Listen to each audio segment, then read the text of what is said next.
서클 인터넷 그룹에 대해서 한번 이야기를 해봅시다. 요즘 계속 서클 영상을 올리다 보니까 마치 비중이 좀 큰 것 같지만 사실은 그렇게 크지 않다. 1%대 정도 들고 있고 그래도 이제 변동성이 계속 크고 막 이슈가 계속 나오니까 어, 한번 이야기를 좀 안 할 수가 없네요. 이번 영상 끝으로 해가지고 서클 영상은 한동안 안 올릴 것 같긴 한데 뭐 특별히 변하는 게 없어가지고 이슈가 있으면 또 영상을 올릴 수 있죠. 이슈에 따라서. 아무튼 지난 한 달간 엄청나게 많이 하락했습니다. 거의 지난 한 달 전에는 제 이 서클 수익률이 플러스였다니까요. 근데 지금은 거의 마이너스 50%로 그나마 지난주 금요일 엊그제 반등을 해서 이게 이제 조금 그랬지. 제일 최저점 한 60 몇 불 이때는 이제 50% 수익 마이너스 수익률을 넘어갔던 거죠. 그러니까 이 300불 진짜 300불에 잡은 사람은 없겠지만은 한 250불에 잡은 사람은 지금 이제 4분의 1만 남아 있는 거예요, 자산이. 그리고 지금 지난주 금요일에 조금 반등을 했어요. 한 7% 정도 반등을 했지만은 별 의미가 없습니다. 그전에 떨어졌던 걸 좀 돌려놓은 정도다. 하는 정도고 추세상으로는 이렇게 쭉 내려가고 있는 추세라 더 하락해서 막 60불, 50불 가도 크게 이상할 게 없는 차트이긴 해요. 물론 이제 저는 그렇게까지 하락할 거라 보진 않지만은 일단 기본 밸류가 있긴 하니까. 공매도 얘기를 지난번에 한번 했었는데 공매도도 여전히 뭐 많이 남아 있는 것 같아요. 지금 이게 업데이트가 좀 되면 어떻게 될지 모르겠지만은 어 공매도 가능한 물량의 이제 아주 많은 수가 이미 공매도가 되고 있고 지금 이 장외에서 공매도의 거래 비중이 매도량의 한 53% 정도. 아직도 공매도가 강력하다. 근데 지금 이 공매도 이 주식을 빌려갈 때 내는 그 바로우 피 이자. 이자는 좀 큰 변화가 있어요. 제가 지난번 영상에서도 막 17%, 18%막 이렇게 이자를 내면서 공매도를 해 가고 있는 그 현재의 상황만 놓고 봤을 때 '아 이건 지금 광기다.' 어 지금 이 광기의 클라이맥스가 11월 14일에 나왔는데 이때 이제 50%까지 이자율을 감당하면서 사람들이 물론 이제 주로는 뭐 기관 투자자겠지만은 기관 투자자 뭐뭐 펀드 이런 데에서 50%의 이자율을 감당하면서 공매도 주식을 빌려서 매도를 쳤다 이거죠. 그만큼 이제 누구나 너도 나도 다 빌려 가지고 매도를 치려고 했었는데 지금은 이게 1%, 1.78%까지 떨어졌다. 이건 이제 바꿔 말하면은 아무도 공매도를 빌려가려 하지 않는다는 거죠. 이 11월 14일에는 이제 빌려갈 주식이 없으니 웃돈을 막 얹어 주면서 연 50%의 이자를 주면서까지 너도 나도 빌려가려고 했던 거를 지금은 1.78% 아무도 빌려가려 하지 않는 그런 상태가 됐습니다. 물론 이런다고 해서 주가의 하락이 멈춘 이건 이제 공매도 이야기니까 주가를 끌어내리는 거는 공매도뿐만은 아니고 다른 여러 가지 변수가 있잖아요. 공매도 측면에선 이런 변화가 있었다. 그래서 공매도의 비중 자체가 매도량 중에서 공매도의 비중 자체가 60% 64%막 높다가 11월 13일 14일 기준으로 한풀 꺾였어요. 40% 낮게는 한 33%까지 많이 떨어졌다. 전체 공매도 비중이 그러니까 매도량에서 공매도 비중이 30%대면은 높은 거 아니냐 할 수 있는데 그건 아니에요. 이거는 이제 일반적인 보통 회사들도 어떤 그 시장 조성자가 기본적으로 내놓는 이제 공매도량이 있기 때문에 한 30%면은 많이 낮아진 겁니다. 근데 무슨 이유에서였는지 21일에는 다시 53%로 올랐어요. 이거는 아무래도 주가가 인제 오르니까 다시 인제 '공매도를 칠 만하네.' 이러면서 공매 매도량 중에 공매도 비율이 높아졌다. 이렇게 좀 생각해 볼 수가 있죠. 그런다 하더라도 지금은 공매도를 없어서 못 파는 뭐 그 지경은 아닌데 아무튼 공매도 아직 있다 하는 정도만 알 수 있어요. 그래서 제가 이제 이 전전 영상에서 이게 "주가가 왜 이렇게 떨어지냐." 하는 이야기를 한번 했었는데 여러 가지 이제 변수가 있습니다. 일단은 지금 이더리움 해킹 이슈 한번 이거 지나갔지만은 그거랑 무관하게 지금 크립토 시장 자체가 굉장히 안 좋죠. 비트코인, 이더리움뿐만이 아니고 다른 뭐 알트 코인들 다 폭락하고 있어요. 그래서 그렇고 스테이블 코인 시장도 조금씩 인제 왜냐하면은 스테이블 코인들은 지금 실물 경제에서 돌아가는 양보다 전체 이 크립토 시장에서 거래를 하기 위해서 환전된 그런 양이 많기 때문에 아직은 스테이블 코인이 크립토 시장에 대한 의존도가 높다. 크립토 시장이 죽으면 스테이블 전체 시총도 좀 쪼그라든다. 이렇게 이제 생각해 볼 수 있다고 했었죠. 그리고 점유율도 좀 떨어지고 있습니다. 뭐 심하진 않아요. 한 달간에 뭐 점유율 차이가 얼마나 일어나 봤자 일어날 수가 없기도 하고 심하진 않은데 아무튼 조금은 떨어지고 있다. 예, 락업 해제된 물량 뭐 계속 나올 수 있겠죠. 실적 발표는 이건 이제 좋았기 때문에 이미 이제 넘어가는 거고 미국 증시 자체도 이제 썩 좋지가 않았어요. 요새 이제 뭐 AI 거품론이라고 해가지고 뭐 오라클이라든지 메타 같은 애들이 좀 어, 좋지 않기 때문에 이런 이제 리스크를 회피하려는 경향이 많이 높아진 거죠. 시장에 대한 공포가 많이 늘어났습니다. 그래서 지금 이거 왼쪽은 이 크립토 시장의 어떤 페어 앤 그레이드 공포 지수.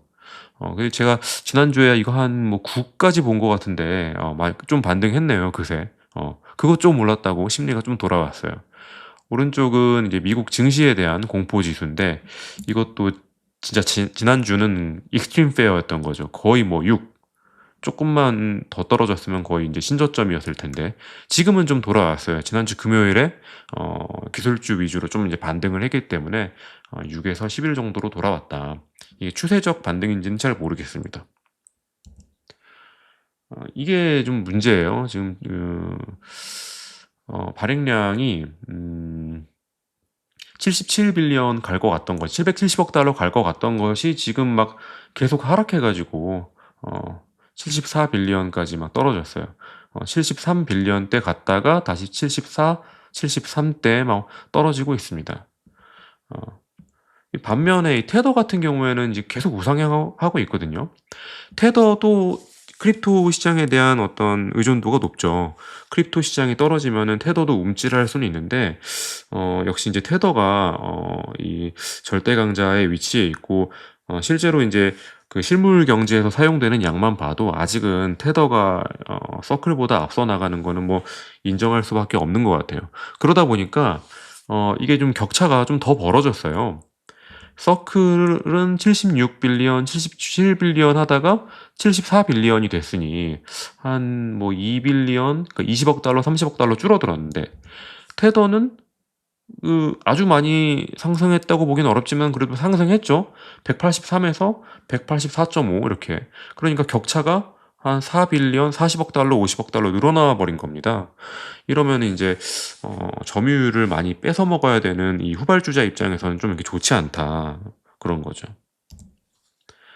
비트코인이 많이 떨어졌어요. 비트코인이 12만 달러에서 13만 달러로 가다가 이제 9만 달러 언더로 8만 달러도 한번 터치했습니다. 8만 달러 초반까지. 뭐 비관론은 아마 5만 달러, 6만 달러 이런 얘기도 나오는데 거기까지 갈 것 같지는 않고 아무튼 많이 떨어졌어요. 12만에서 8만까지 떨어지면 많이 떨어진 거죠. 이더리움은 더 심해. 4,500달러 넘던 것이 5,000달러 막 간이 많이 하던 것이 거의 지금 반토막이 났어요. 2,800달러. 이러면은 다른 알트코인들은 뭐 다 개박살 났겠죠. 그 테더보다도 이제 서클은 이런 그 크립토에 대한 의존도가 아직 높고 주로 지금 서클을 막 유통시켜주는 예를 들면 코인베이스라든지 다 지금 크립토잖아요. 크립토 시장에 먼저 이렇게 점유하게 해주고 실물 경제에서는 좀 그러니까 결국에는 이 스테이블 코인이 나아가야 할 길은 실물 경제에 많이 침투해서 뭐 김밥도 서클로 사 먹고 옷도 서클로 사고 월급도 서클로 받고 뭐 이런 식으로 USDC가 실제 사용량이 늘어나야 되는데 아직은 크립토에 대한 의존도가 높기 때문에 이런 현상들이 생길 수밖에 없다. 음. 이거는 이제 과거 비트코인 그 시세에 따른 어 USDC의 어떤 발행량의 이제 변화인데 이때는 조금 그 괴리가 있었지만은 최근에 한 1-2년 한 3년간은 비트코인이 늘어나면 그 가격이 비싸짐에 따라서 USDC의 발행량이 덩달아 늘었다. 이걸 비트코인을 거래하기 위해서 USDC를 사야 되는 거죠. 그래서 그렇고 지금 코인 시장이 굉장히 안 좋기 때문에 이른바 이제 트레저리 기업들 그 기업의 잉여 현금 흐름으로 달러를 사지 않고 어떤 비트코인이라든지 이더리움 같은 이런 코인들을 사는 기업들 뭐 많죠. 대표적으로 뭐 비트마인이라든지 마이크로스트래티지라든지 많아요, 막. 근데 지금 무더기 연쇄 파산한다. 이게 악순환인 거죠. 자산을 다 지금 코인으로 해 놨는데 코인 가격이 떨어지면은 코인을 이제 팔아야 되잖아요. 코인을 담보로 뭔가 해 놨기 때문에. 그러면은 그 코인이 시장에 나와 가지고 또 매도 물량, 매도 압박이 되고 또 기업의 자산 평가액이 줄어들고 뭐 악순환입니다. 그래서 사실 저는 이제 이게 비트마인이라든지 마이크로스트래티지 물론 이제 뭐 투자의 정답은 없는데 저는 개인적으로 선호하지 않아요. 안 그래도 지금 비트코인, 이더리움이 변동성이 뭐 작지가 않은데 이걸 레버리지로 하는 그런 사업들 별로 좋아하지 않습니다. 굉장히 재밌는 이 차트인데 지금 딱 이제 11월 19일 기준으로 해가지고 1년 전으로 돌이켜 봤더니 지금 비트코인하고 이더리움이 마이너스가 됐어요. 그러니까 한 해 농사 다 망친 거예요. 1년 동안 지금 미국 증시도 막 지금 다 불이 붙었고 국장 특히 막 삼성전자, 하이닉스 막 날아다니고 은행주라든지 현대차 뭐 이런 다 그냥 이름만 들어도 알 법한 기업만 사놔도 막 다 불이 붙었는데 비트코인하고 이더리움은 망했다. 비트코인은 뭐 그래도 제자리는 지켰는데 이더리움 망했다. 그럼 이제 우리가 캐시 우드 누나의 얘기를 안 할 수가 없죠. 캐시 우드가 11월 20날, 그러니까 지난주 목요일에 또 매입을 했습니다. 서클을 3,900만 달러를 매입을 했는데 이게 이제 그 전주에 3천만 달러 정도 매입한 거, 3,050만 달러를 매입해 놓으니까 두 개 합쳐가지고 거의 7천만 달러 정도를 매입을 한 거예요. 지금 이제 서클 전체 시가총액이 한 160억 달러 정도 되기 때문에 이게 7천만 달러면 그렇게 크진 않아요. 근데 이제 계속 이제 사고 있다는 시그널이 이제 좀 중요하다고 보이거든요.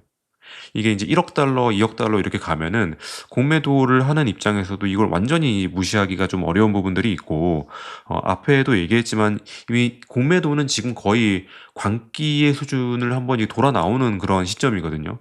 턱밑까지 공매도를 다 쳐놨기 때문에 그럼 이제 어느 그 공매도 세력은 이제 이쯤에서 수익을 확정짓고 살려고 하는 그런 생각을 할 것이기 때문에 분명히 이런 부분들은 추세에 영향을 줄 수가 있다. 물론 그렇다고 해가지고 더 뭐 안 빠지라는 보장은 없지만 어쨌든 캐시 우드의 입장에서는 80달러, 70달러 요 정도면은 충분히 싸다 이렇게 생각을 하는 것 같아요. 사자마자 이제 60달러 때도 갔긴 했으니까 무조건 이제 캐시 우드가 다 맞다고 볼 수는 없지만은 캐시 우드도 분할 매수를 하는데 여러분들도 꼭 분할 매수를 하기 바랍니다. 네, 오늘 영상은 여기까지 할게요.